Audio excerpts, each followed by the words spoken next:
عليكم، يا رب تكونوا بألف خير وانتوا عم تشوفوا فيديو اليوم. الفيديو تبعنا اليوم كتير مهم. راح اتكلم فيه عن شغلات راح تفيد الجسم وراح تفيد البشرة. راح اتكلم عن اول عنصر وهو عنصر الماء. عارفين الماء اللي احنا بنشربه واللي كتير منا الماء مش اساسي بحياته، وللأسف هذا بيؤدي الى مشكلة صحية كتير كبيرة، وطبعا ما في شي بديل عنه. يكفي انه الماء بيعطينا ترطيب كتير عالي للجسم. مثلا لو انت تتعب من اقل مجهود، عدم تركيز، صداع بالرأس، امساك، جفاف في الحلق، ووجع في الجانبين، يعني هاي الشغلات كلها راح اقول لكم راجعوا شربكم للماء. يعني احنا بفصل الصيف حاليا، وتقريبا بدكم شرب للماء من 2 الى 3 لتر يوميا. واذا انت بتلعب رياضة وبتشتغل في درجات حرارة عالية راح تحتاج توصل يعني تشرب الماء ل4 لتر يوميا. وهذا اللي بيصير معانا بشرب الماء. ثاني شيء راح اقول لكم عنه اللي هو نقص الحديد. نقص الحديد كتير مهم.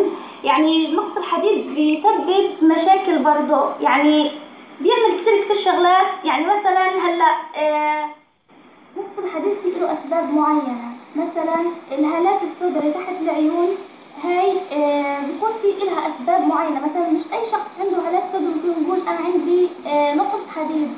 لا طبعا الهالات السوداء كيف بتعرفوا انه الهالات السوداء اللي تحت العيون سببها نقص الحديد؟ طبعا بيكون في هالات سوداء وبيرافقها اصفرار في جسم العين، طبعا بهيك بيكون في نقص حديد عند الشخص.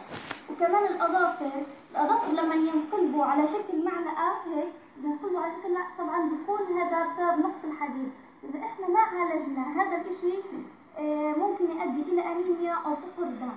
وطبعا في نسبة كبيرة من طبعا 5 مليار من العالم عندهم نقص حديد، والمصابين بنقص الحديد طبعا أكثر الأشخاص المصابين بنقص الحديد اللي هم النساء أكثر من نسبة الرجال. طبعا نقص الحديد هذا سببه سوء التغذية، ونقص سوء التغذية بيؤدي لنقص الحديد، فلازم يتم معالجته. مثلا لازم ناخذ أقراص الحديد نشربها، نداوم على شربها أقل شيء تقريبا 3 شهور. تشربوا من أقراص الحديد، وكمان زائد انكم تاكلوا الأكلات أو المأكولات اللي فيها نسبة حديد عالية. مثلا اللحوم والخبز فيها نسبة عالية من الحديد. البيض مثلا البيضة الواحدة فيها 1 جرام حديد. الخضروات مثل السبانخ، البطاطا، هاي الأشياء كلها فيها نسبة حديد عالية. أنا مثلا عندي نقص حديد، رحت يعني بالصدفة على المستشفى، كنت أعمل بحث تخرج إلي، رحت أقدم للاستبيان، وبالصدفة خطرت ببالي إني أعمل فحص للحديد عندي. وفحصت وكانت تصدمني إنه نسبة الحديد عندي قليلة جدا.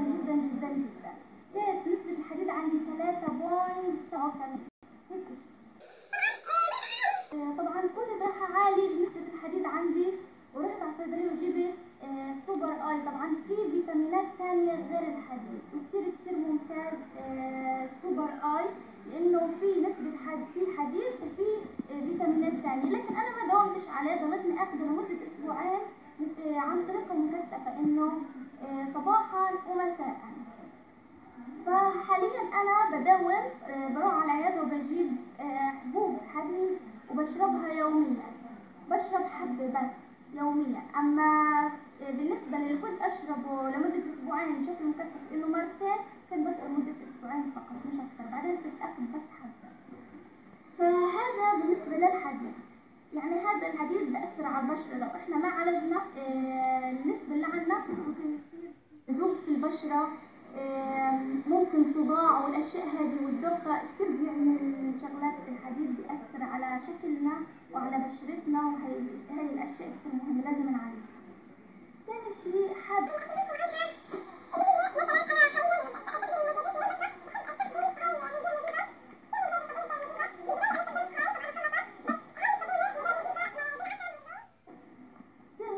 صابون الدرموفيفا.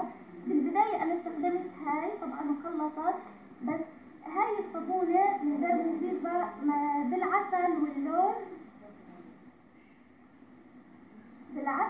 واللوز والألوفيرا. طبعا هاي الصابونة ما بنصح فيها أصحاب البشرة جافة لأنها بتجفف وبتنشف البشرة. أنا بالنسبة لي بشرتي دهنية فكتير ممتازة ومفيدة إلي، فعادي بستخدمها. وحاليا أنا بعد ما خلصت هاي صرت أستخدم هاي كتير ممتازة. طبعا بغسل بشرتي بهاي الصابونة اللي هي ديرموفيفا. طبعا هاي الصابونة بالزعفران والصندل والكركم وكتير ممتازين للبشرة. طبعا انتوا عارفين الزعفران بيحسن لون البشرة، اما الصندل بينظف البشرة كتير ممتاز لتنظيف البشرة. وطبعا الكركم بيعطي ترطيب كتير ممتاز للبشرة. انا بستخدم طبعا بغسل وجهي بهاي الصابونة، بعدها ببلل وجهي بالمية وباخد شوية صغيرة من هذا الغسول. بحفز الكولاجين داخل البشرة كتير ممتاز. باخد شوية صغيرة منه ووزعها على البشرة. طبعا البشرة لازم تكون مبلولة بالماء، ووزعها على البشرة هان وهان في كل أنحاء البشرة، وبصير أدهنها على البشرة. ومعايا هان الفوريوم اللي ميزو كتير ممتازة للبشرة وبنصحكم تشتروها. يعني بتنظف بتعمل تنظيف كتير عميق للبشرة. يعني ببللها بالمية والغسول على وجهي وما عليه مية. طبعا بصير استخدمها هذا الزيت تضغطوا عليه هيك بتكون اشتغلت. طبعا هان بتخفض السرعة وهان الزائد بيعلي السرعة وحسب انتم ما بدكم. طبعا هاي ناحية من فوق بتكون لمنطقة الأنف، بتكون فيها أي شيء على الأنف اللي فيه نزوف أو هاي الأشياء كتير ممتازة. الفوريوم مع الغسول لما أنا بغسل بشرتي فيها بكون مش محتاجة إني أحط شيء على وجهي ولا أي مكياج ولا بودرة. كتير ممتازة مع هذا الغسول. هذا الغسول كتير ممتاز للي بشرتهم فيها حبوب يعني أو هاي الأشياء كتير ممتازة. الفوريوم مع الغسول لما أنا بغسل بشرتي فيها بكون مش محتاجة إني أحط شيء على وجهي ولا أي مكياج ولا بودرة. كتير ممتازة مع هذا الغسول. هذا الغسول كتير ممتاز للي بشرتهم فيها حبوب يعني للأمانة كتير ممتاز. مبيض هي مكتوب عليه مثلا غسول وجه مبيض بخلاصة شجرة النيل، يعمل على تنقية البشرة وتنظيفها من الشوائب. عن جد كتير بنظف البشرة من الشوائب كتير ممتاز. يعني فيها بشرة لازم نكون مداومين عليه. يعني أنا إلي تقريبا سنة شغالة حتى الآن ما خلصت. يعني شوي صغيرة بملء البشرة. طبعا هيك عديت فوريول ولميتو كتير ممتازة.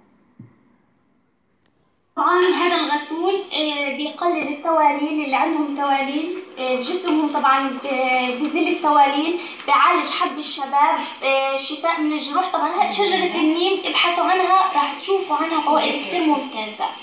طبعا بالنسبة للفوريو هاي المنطقة اللي فوق بتكون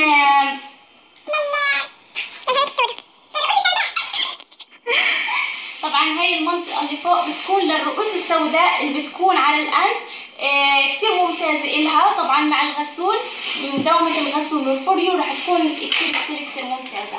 طبعا وهذا كان الفيديو تبعنا لليوم. يا رب يكون نال إعجابكم. يا ريت تضغطوا على اللايك وتفعلوا زر الجرس يصلكم كل إشعار جديد أنا بنزله. تضغطوا سبسكرايب وتنشروا أو تعملوا شير للفيديو لحتى يصل لأكبر عدد ممكن.